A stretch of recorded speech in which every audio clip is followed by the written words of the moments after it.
Right, episode 2, season 3, year of the projects. So let's see. It is still, for me, it is still Wednesday, the 29th of year 2025 in the month of January. And I am just getting back into recording daily broadcasts of either voice or video log to the masses, to my imagined audience, who I am hoping is just the average person on Earth. I have made it very clear my positionality multiple times, but I will do it once again in this nice little introduction space where I want to reiterate that we are a species on a planet hurtling through space and time, orbiting a sun, and absolutely incapable of self-regulation, apparently. And that needs to change. So that's why I'm here, that's what I'm doing. I think that we could collectively, within our lifetimes, begin to treat the Earth as though it is a closed system spaceship environment that we all have to actively participate in order to keep healthy and well, so that we, the creatures who live in that environment, can stay healthy and well. I have pointed out multiple times the danger that the 1% pose the 99% in the gross aggregation of wealth and resources, obviously, and then power, allowing for potential expansion into the solar system under conditions that are not ideal for the rest of the human species, aka subjugation, labor exploitation, and continued oppression in a variety of forms, which intersectionally affect some of us more than others. The purpose of these broadcasts is to stay present with one another, to validate and to reassure the average person that I'm seeing what you're seeing, that we're going through the same thing, that our reactions are understandable, and our grief is shared.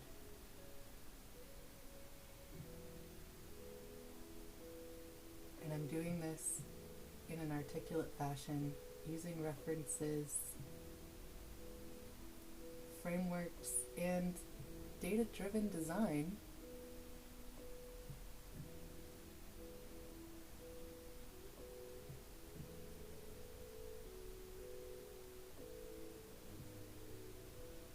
in a way that I hope is effective in reaching the broadest amount of people with the most positive of viewpoints. We could do that within our lifetimes. It's not insurmountable. We have the technology. We are already creatures of this earth. This is our home, our inherited place.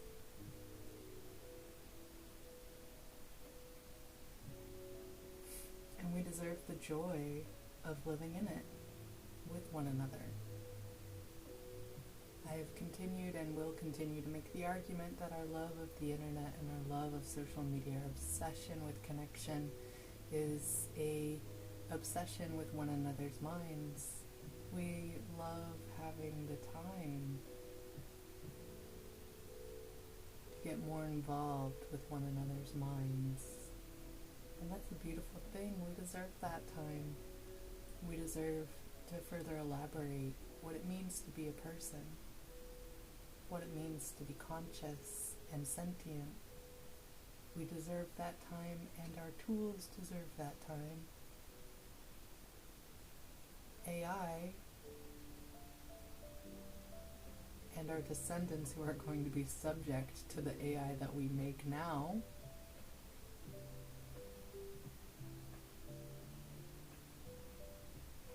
deserve careful input, does it not?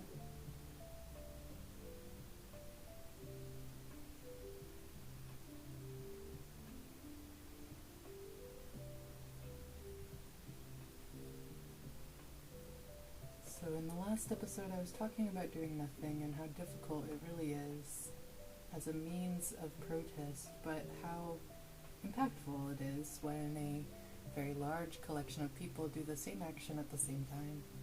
It doesn't have to be big. Actually, it would be better if we practiced in small ways. For example, at the end of this episode, everybody just blink twice on purpose. How many do you think would do it?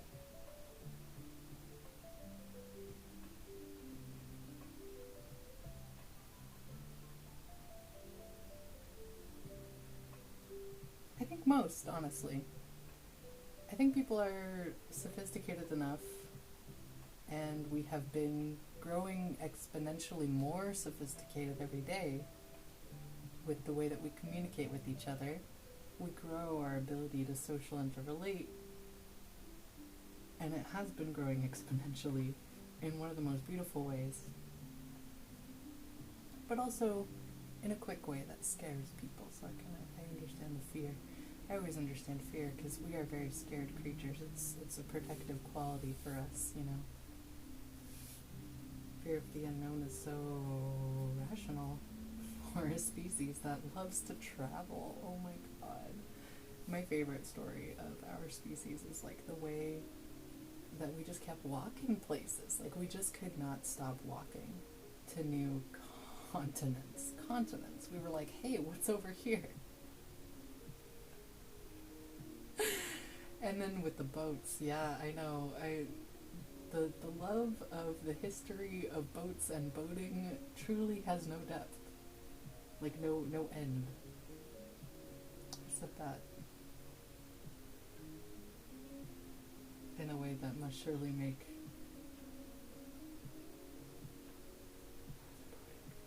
there's like a word for people who are obsessed with boats. You know, like how audiophile, marinophile? No, couldn't be. I don't know. There's always a file at the end, right? Like bibliophile, book lover.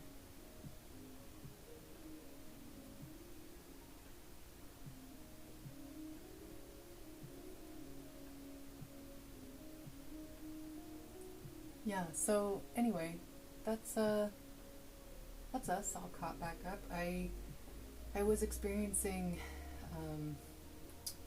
lassitude and disengagement from the last round of messaging, and I understand there's probably, or I would assume that there's probably some concern about my capacity to routinely broadcast and do this like mindfulness presence posting. I like that, presence posting.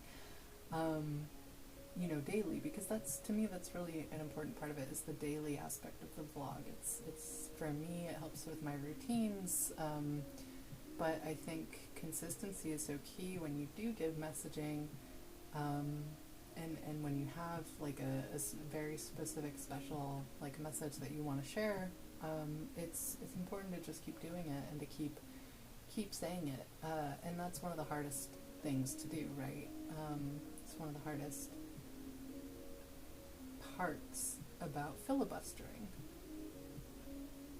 But I do think it's an important aspect to our ability to communicate as people, right? Is this capacity to be consistent, and it gives us the happy chemicals in our brains too. When you see values and behaviors align, there's a chemical, like there's a neurochemical, physical, embodied in your body, in your nervous system reaction to that.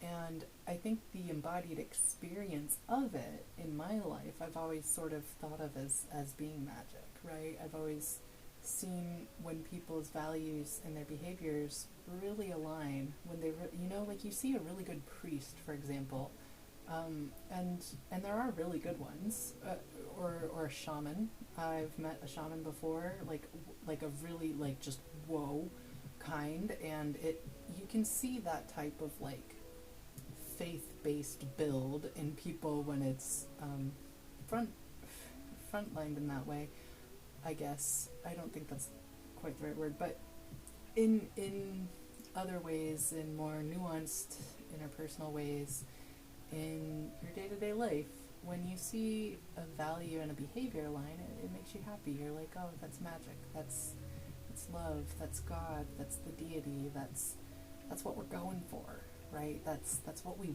want from humanity. Every story that we tell one another, every God, I've been watching Killing Eve with Sandra Oh, and oh my God, I'm so glad that they chose her hair for the assassin to fixate on, because for real, that is, she's so iconic, and absolutely stunning.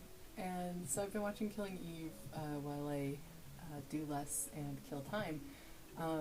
Sorry, time, didn't mean that. I hate killing you, my bad. I can't say that phrase after having read The Phantom Tollbooth, like, and not think of time as being somewhat alive.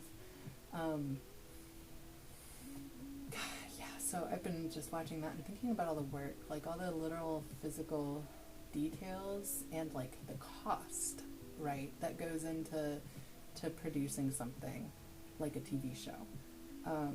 And this is something that I have been dwelling on. This is like a very deep philosophical cozy's, rumbling on it sort of thing that I've been thinking about ever since the Netflix writers went on strike, because I was like, oh yeah, I mean, I'd be pissed, right? Like, AI's gonna take this job. And to some extent that carries over into many other themes in my life and in my frustrations. I'm talking about erotica and AI writing erotica and the implications of that in the early days of the expansion of the internet into the average American end user home.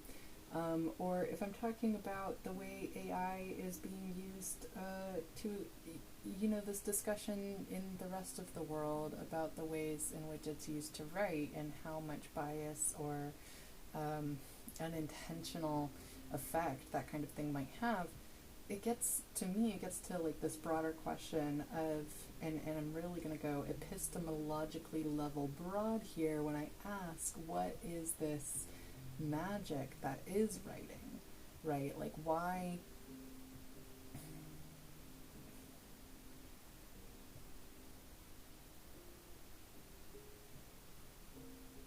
So I'm watching Killing Eve, and I'm thinking about the writers, and I'm thinking about set production, I'm thinking about the cost, I'm thinking about the actors, I'm thinking about the emotional and psychological labor that those actors go through in order to convincingly embody the plot, right? That's the hope of an actor, is to convincingly embody a plot in a way that not only evokes the spirit of the story, but also brings it so alive that the viewer becomes immersed. And to do it to that extent on not even a 3D immersive VR headset experience, but just like on a flat TV, or back into the 3D immersive performing arts theater experience, right? So there's all these ways humans love to tell each other stories about one another. But there's so much work that goes into that, and when you are getting into the plot that all of these people are going through so much work to evoke the essence of, right, the embodiment of, you're like, oh, an AI could write that. That it seems so silly, right? Because the whole point of the process of writing something down in order to see it evoked and embodied and elongated and acted out in this tragic and comedic format, right? The tragedy and comedy of theater and performing arts. The whole process of doing that is and maybe this is just my perspective and my bias, but it's a service, sort of. But it serves a purpose in a large society, right? Like a society that is large enough to have, in technical and literally accurate historical parlance, societies that have museums, curators, culture, right? So as far as we have known it so far in our short history as a species that has unfortunately been very heavily colonial, right? I was thinking this morning about museums existing in the first place because I was mentally having a conversation with myself about all of the things that Indiana Jones added to the world versus all of the like potential cons, I guess, or like the critiques of Indiana Jones in general from a colonial, anti-colonial perspective, and I was mentally just kind of debating back and forth, but we're getting really far afield now. Anyway, I was thinking about all the work that goes into production and this fundamental question of like writing and why do we write these stories down and then act them out for this broader consumption, and every society that has what we think of as culture, right? What we think of as like this ritual of storytelling in whatever format it shows up, although there is obviously bias by the Royal Society. Yep, said it again. Yeah, this is all just the history of colonialism 101. But no, there's obviously bias built into the way we perceive storytelling modalities, and that is changing, which is great. It's a really exciting time actually in the storytelling industry world. The primordial back end of the storytelling universe, mostly because present day is always a very interesting time in the storytelling universe, right? This day has never happened before, so in theory there is an infinite amount of things that could happen. There is an infinite amount of things that will happen, and that is very an exciting place to be. So how, going back to writing in AI and the deeply philosophical conversation about like what is this process that we have here, and it's, I guess I would say in a broader sense, something I've thought about a lot because I've thought about becoming a writer a lot. I read a lot, I think about authors a lot and authorship and what it means to sit with ideas for so long that you take a year or more to write them down, right? Or to do something with them during that time. But really to write them down specifically in a long format, static version. And the further we get into the technoverse, the Tron of it all, the more this staticism of written word has weight. And you see authors throughout history contemplating that very thing and the implications of that thing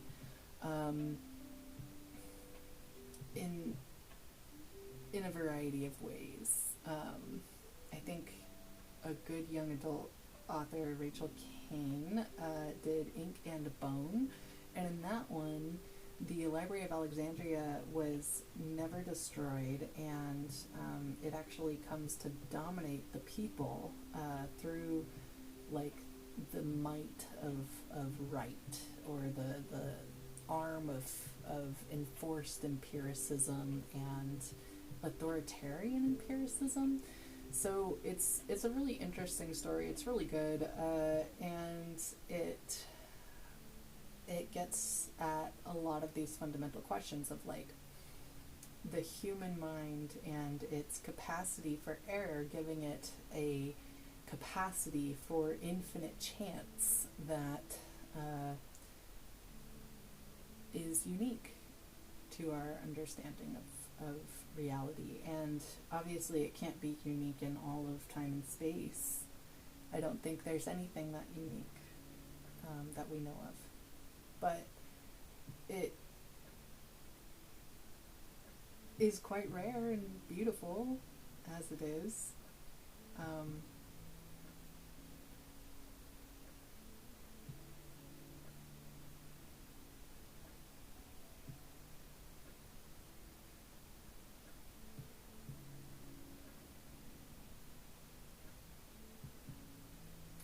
But an AI can't randomize anything, like at all, yet.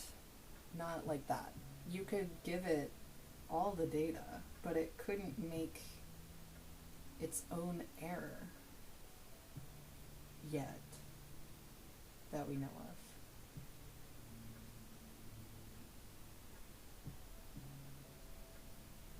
All the error that an AI is capable of making is from its data and from its structure.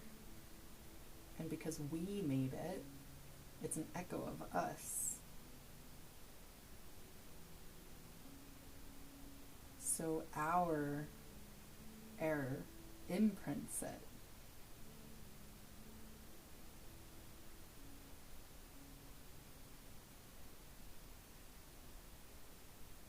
But it's not human, and it doesn't independently generate its own error, so it's incapable of true randomization and true original thought.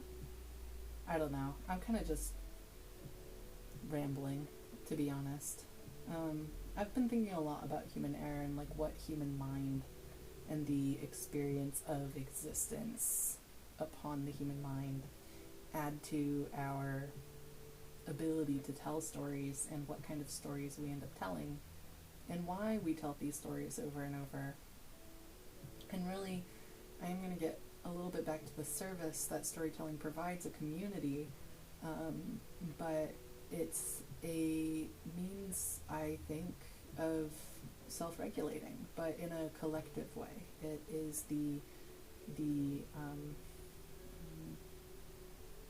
colony, like an ant colony or like a spore colony, but it's a colony of beings, mammals, self-regulating collectively in a way that helps them process and understand the experience of being alive. It's a mirror that we hold up to our own existence in order to perceive ourselves better and with more thoughtful intention. And we do this process of like folding self-perception at a very personal, singular level, right? We do this when we self-reflect. We do it when we're mindful. We do it when we look in the mirror too long, or maybe when you poop. That's generally when I do most of my self-reflecting, I'm going to be real. But either way, as individuals, we do this already, and it's so automatic that we don't really think about the fact that we do it necessarily, or the fact that it regulates us, that it makes us feel like, oh, okay, you know, it shakes off the jitters, or but the psychological jitters, the neurological jitters that come with just existing in a mostly empty universe.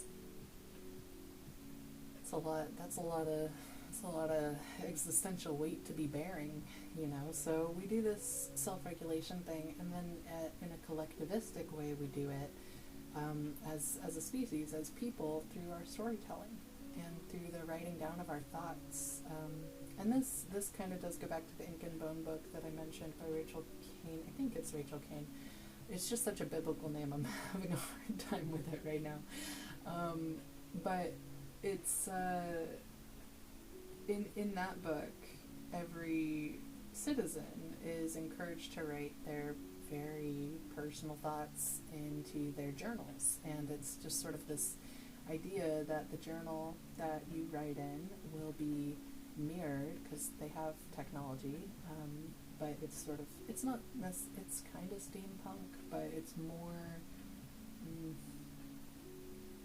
imagine that the Library of Alexandria from that time period had been able to control what kind of technology was used, right? Like,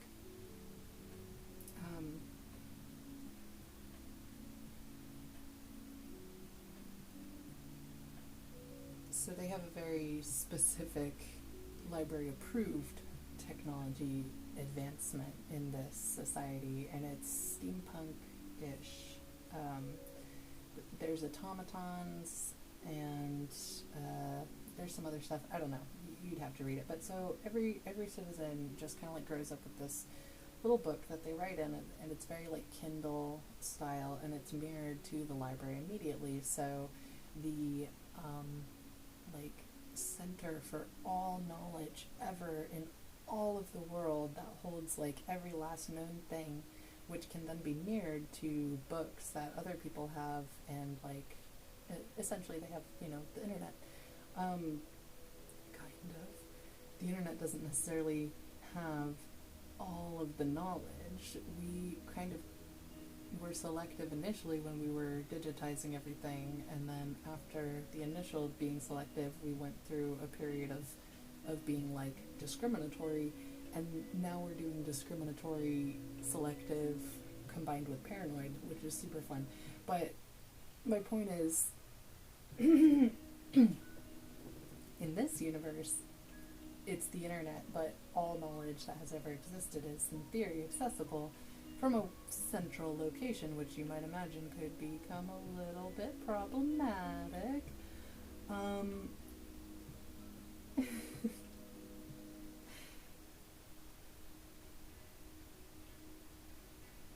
And every person is encouraged to write their most intimate thoughts and feelings into these journals that they have from birth, and they have this knowledge that they will live on beyond death, in their writing and in their work, and it shapes the people. Obviously, it's going to shape the people to know that their anything they write down will live forever in the library next to everything else that's ever been known. You know, like what a sense of security that gives you from birth, to know that you're part of something that big. It's enticing. And it is, that same enticement is the exact point in which most dystopian writers begin writing from. Yeah, we want utopia. Of course we do. But we don't want cults. Right? And that's hard. That's really hard. And it's the centralization of authority that is what makes that so every time it's what makes it go bad, right?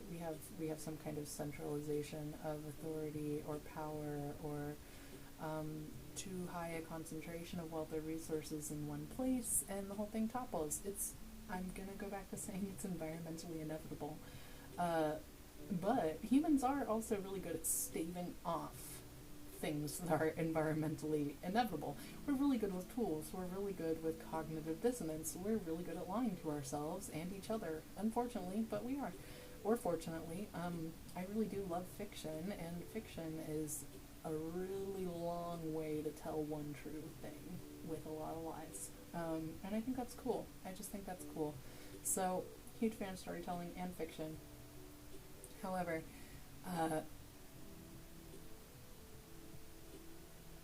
it is always with centralizing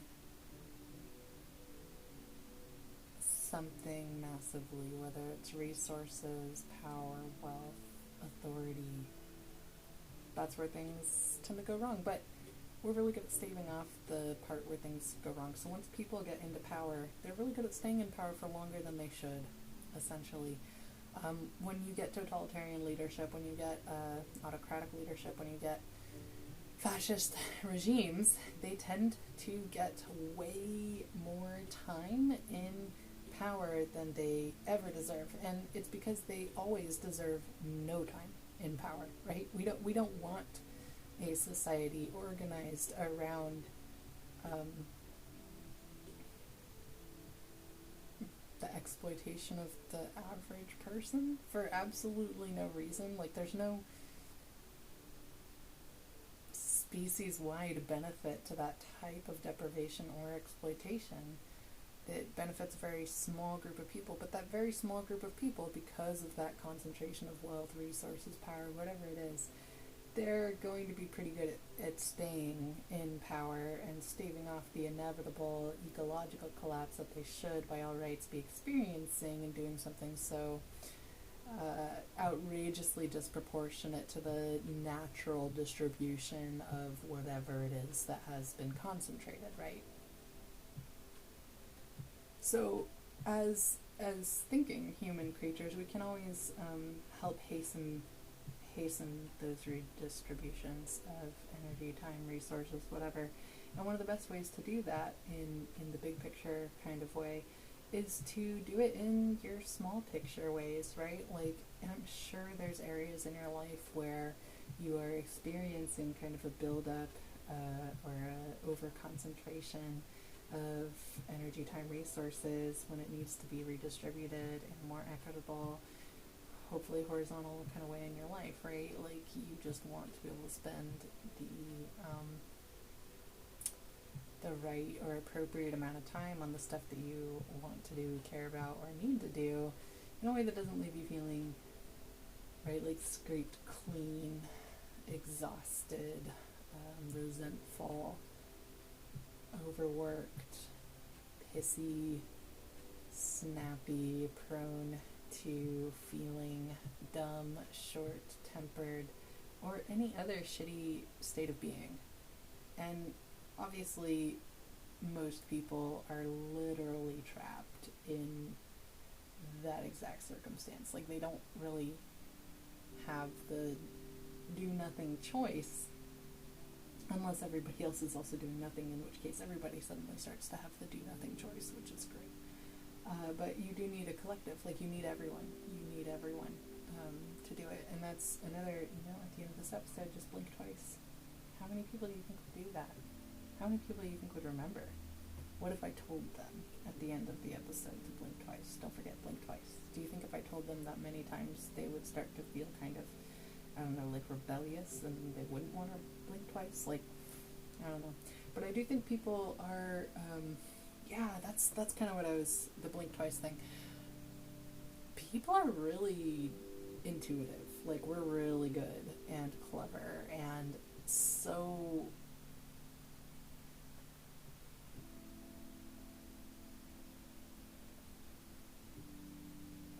much more confident, I think, now in our ability to interpret social cues, environment, situations. Like, as brutal as the last 2 decades of having the internet have been on our psyche, as far as just like awareness of the world, I remember a cracked article I read once was like, hey, don't forget that your awareness of things is disproportionately way larger than your predecessor's awareness of the world. So even though it might feel like it's getting worse, it might actually be getting better, and you need to take some perspective and think about, within the course of time, and also the level of connectability we have, how bad are things. Ooh. But yeah,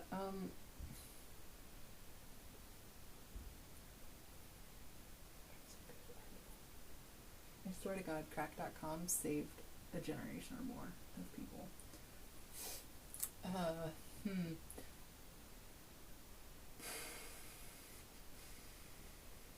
Oh yeah, people are just like really good at picking up what others are putting down at this point. Like, it's been brutal, but we got a hell of a social upgrade overall. And if you didn't get the social upgrade at this point, it's because you've like actively been avoiding the social upgrade, so I just don't even feel bad for you. Like, come participate in the rest of humanity, like, with us,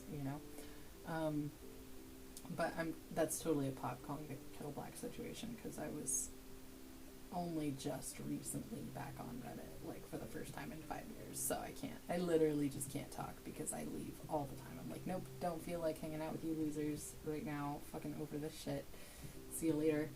And then I just don't come back, and it's a problem, actually. I'm starting to be like, no, it's not really a problem. I think that's just my spending too much time alone with myself, starting to worry if I'm too antisocial to function, kind of thing.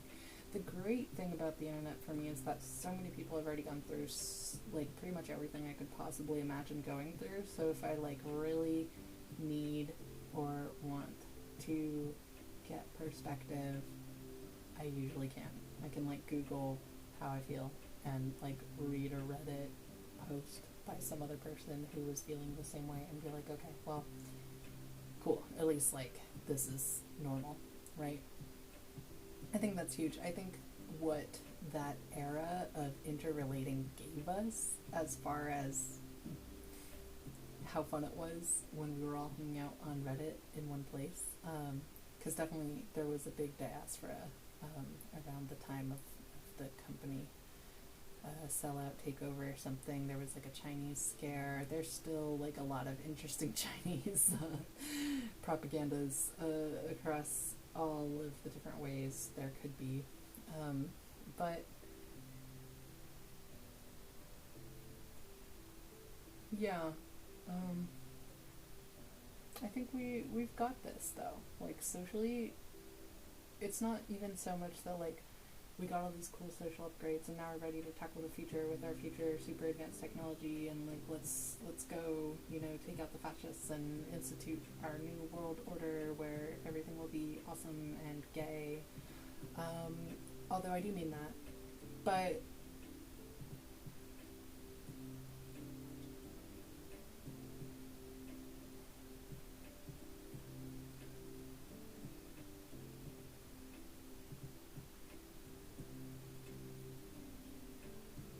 something I'd like to point out, with even more attentionality given to it, is that we have taught, more important than having gotten a social upgrade, we've taught ourselves that we can socially upgrade that rapidly, and we've even taught ourselves how to do it. And that is a huge adaptation in the human, like, social and relating behavioral thing. And I'm not saying that as a scientist, I'm just saying that as a casual armchair observer and, you know, volunteer scientist. But it's true. I think that we, in looking at human behavior and looking at, like, social interrelating, have seen a massive shift in the way that people are more dynamic in their assumptions about each other when interrelating. They dropped a lot of assumptions that quit serving them very early on, like,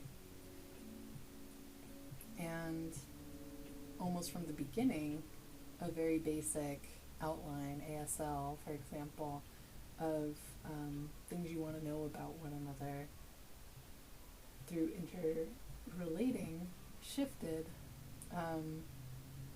based on the type of social environment they found themselves in. ASL quit being super relevant in broader community formats when something like the phenomenon that was our collective participation in the platform Reddit.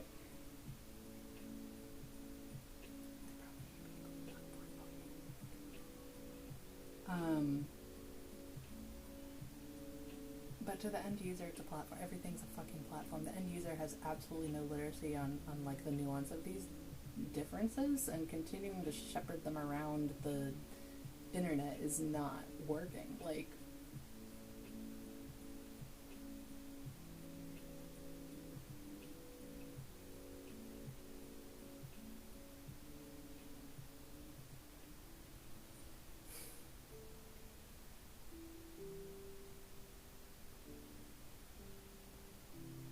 ASL quit being important when you're on a knitting subreddit looking for patterns, right? Like, you're not talking to people like that anymore. That's a huge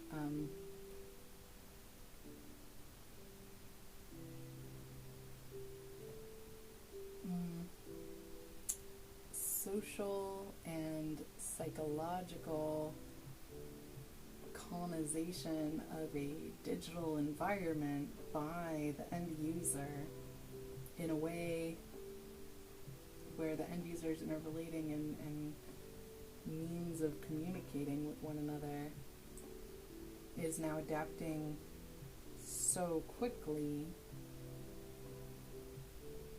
that if it was in a more real world format, it wouldn't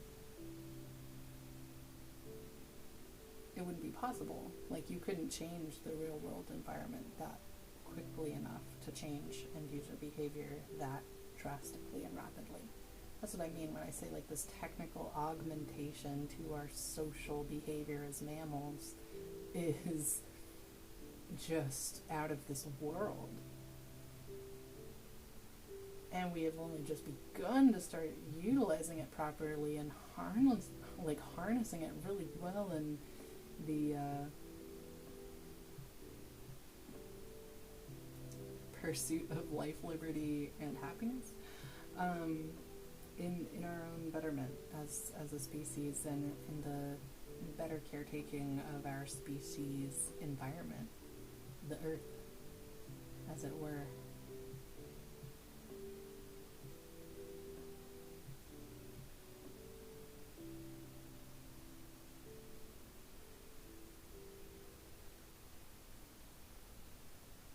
But yeah, let's see, what else have I been up to?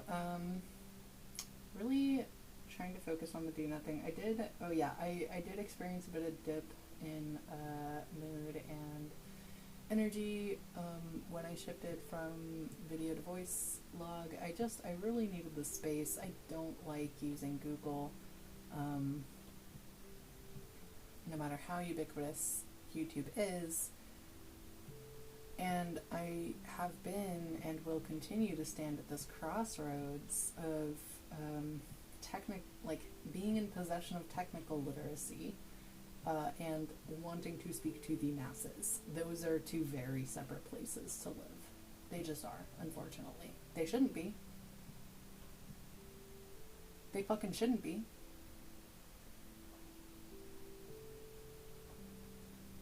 But they are. It's an unfortunately small group of people there, and all the other people in that group. Yeah, I don't know. Like, we haven't made close friends yet, so it's pretty weird headspace, to be quite honest. Because from the technical literacy angle, a lot of the time I'm constantly pulled between, do I want to talk about this from a super zoomed out perspective, looking at the financials, keeping it on the financial level, because most people do not get to consume media that accurately depicts the current state of financial things. But that takes a lot of industry specific knowledge that I have to then either dredge up or, whatever. Anyway, my point is, I'm trying to keep this very direct, but on the technical side, I'm always stuck between, should we zoom out and should we talk about the financials and should we talk about the real world impacts of all these things? Because that's the thing that I want to, educate the end user, the average end user on more than anything when I come from a technical perspective and I'm thinking about education. I'm I really want to talk about this because your participation in these platforms is going to continue to impact the world. For example, my beef with Blue Sky and the blockchain funding, and the fact that the platform as it is doesn't need to be funded at all in order to exist. It just needs a few volunteers and some active participation, and there is a literal example of that already in existence. So yeah, if I talk about that too much, that's all I'll talk about, and I will lose the average person because it's way too much specific knowledge that they can't hope to verify independently without sinking a massive amount of time into it, so they have to trust my word. And then if that's the only thing I say, I become exhausting, and honestly, it's a beatdown. It feels like shit. It feels like you're too dumb to understand these concepts, and you're ruining the world, essentially. So I can't say that, and so a lot of the times I just don't say any of the zoomed out financial perspectives because that's how people will hear it, and I don't want people to hear my words as fuck you, you're stupid. So usually I just don't talk about that kind of thing because I want to talk to the average end user, not, from a technical educational perspective. And then, and that's the zoomed out financial perspective. That's not the hardware perspective. There's so much in the technical side that I could go on. endless rants about. And like joyful, loving, excited rants, honestly. Like, I love technology and computers, and people know that. But also generally in our history of technology and computing, people who have loved technology and computing and have been in the industry for as long as I have during the times that I have are a certain type of people. And the psychology around the narrative of techies is so everywhere that there's no useful way to talk about it. So most of the time, I try to let my technical background inform the way that I talk, or like the modalities I use, or my approach, more than I really talk about it. Ultimately, yeah, back to why I'm not using YouTube. Ultimately, I would just like to have my own website, and then you can like listen to me there, or see my blog entries there. And we're working towards that, but I do need space, and like I need to make room in my life to allow some of that other like webscaping, I guess, to take some more priority. And I also just need the headspace break, you know, I need to listen to some stories, read some stories. Killing Eve has been really good. What else did I watch? Oh, I watched The Mayfair Witches. Oh my god, that was great. That was very Skeleton Key.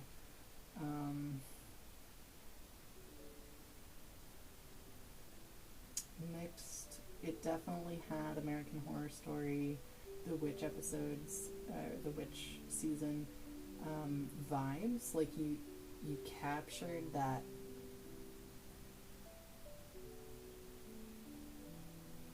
dark energy feeling, but the format was much more The Magicians in the sense that like this is definitely Anne Rice, you know, and it just was. So that was great, and wow, the casting, just so fun. Stories are so important, you know, this storytelling practice, this service that our more playful communicators participate in is a deeply valuable thing in our society, and I would argue it's more valuable than politicians. I would love to see a society that honors storytellers more than politicians. And I don't think I'm alone in feeling that way. I actually think that's a pretty global feeling. I think one of the hardest parts about working through internalized racism, especially towards Indigenous peoples, is this self-embodiment of humanity. Nobody ever wants to lose that feeling. Ever. To lose the embodied experience or awareness of your humanity. However you conceptualize your humanity, you have a concept of what that looks like for you. And no one ever wants to let that go, because that's how monsters get made, right? That's what psycho or sociopathy is, right?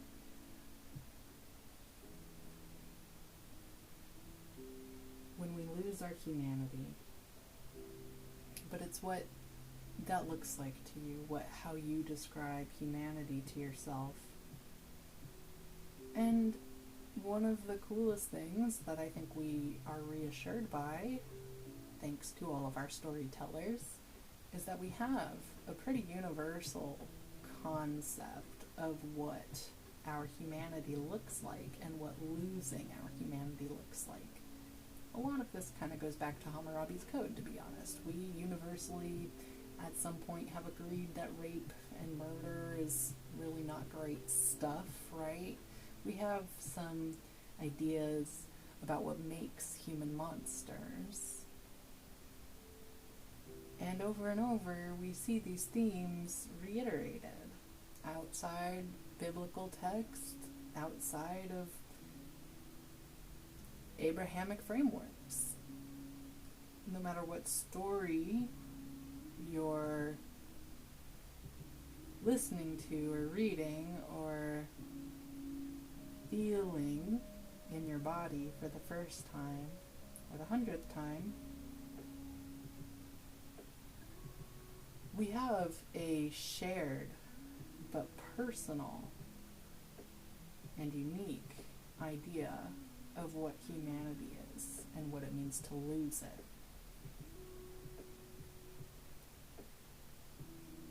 And the process of acknowledging indigenous experience and existence under conditions of enforced erasure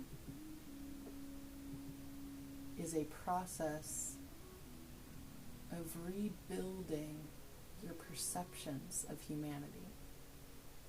It will always be that way.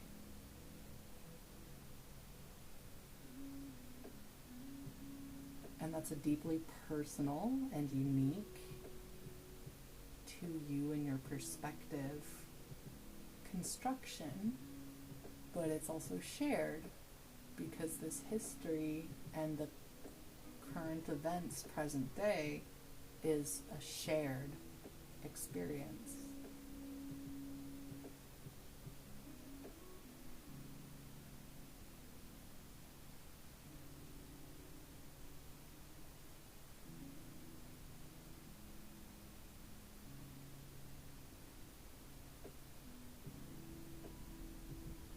When you embody values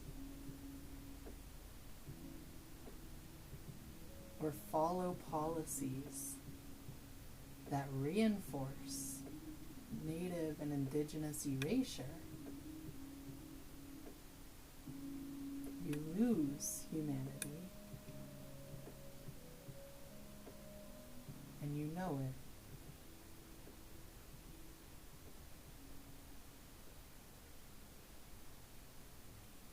And under systems of oppression, most people are forced,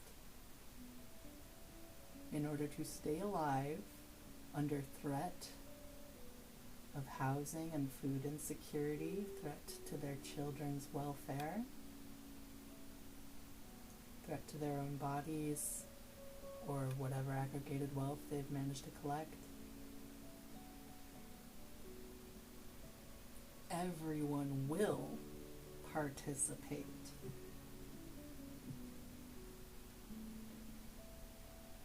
in Indigenous erasure by default. This inhuman place, I'm going to quote Stephen King, really does make human monsters. Take a look at Buck.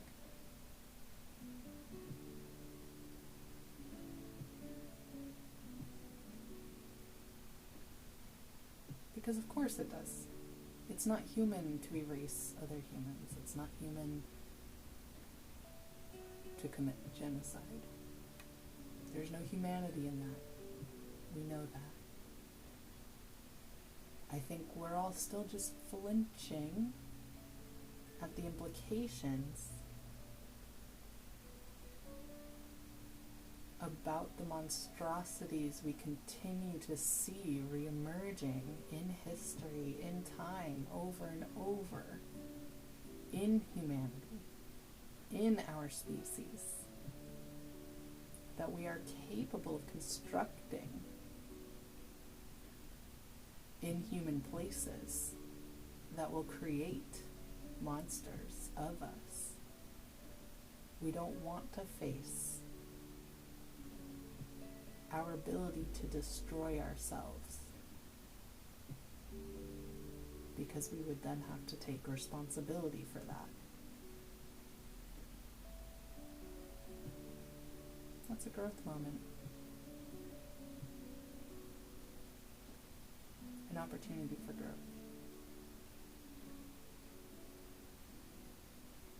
And taking responsibility for our capacity to create inhumane environments, starts with enforcing humane environments upon yourself, your creature self, both in your mind and in your body, to honor your humanity, your physical self,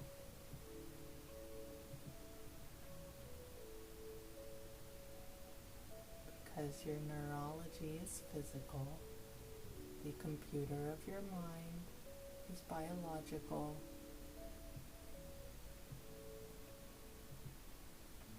and it was this biology that built every last piece of technology we have today.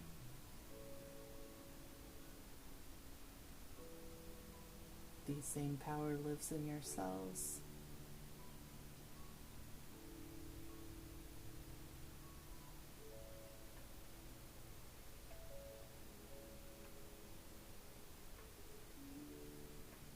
And the capacity to destroy or create has always been ours.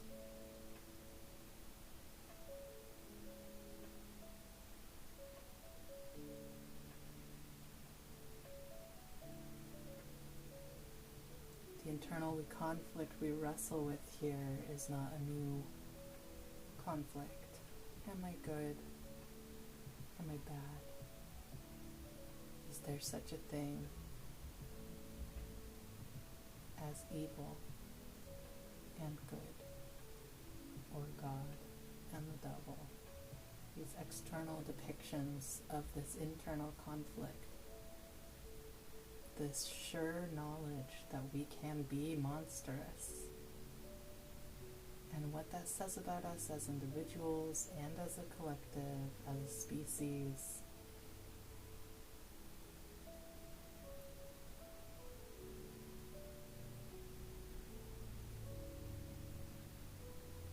And deciding together where we want to go from here.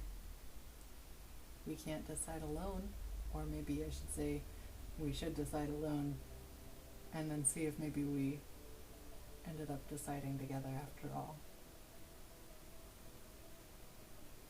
Because again, with the spheres of influence, gotta start inside your own head, your own body, your own humanity, and what humanity means to you before you can start habits and behaviors that see that definition of humanity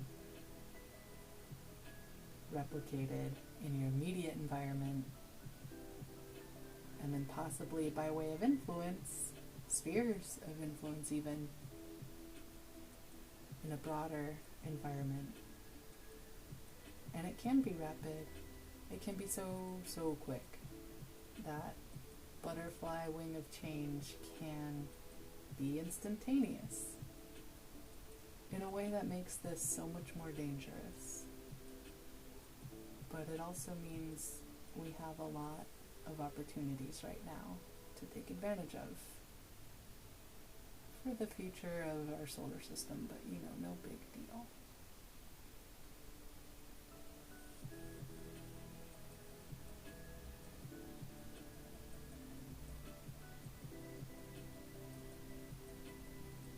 One thing we don't see in any narrative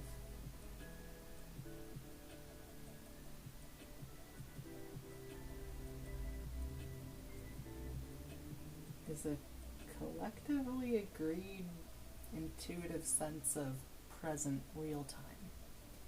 And I think that's what I'm really trying to create by being present and real time and just shooting the shit, as it were.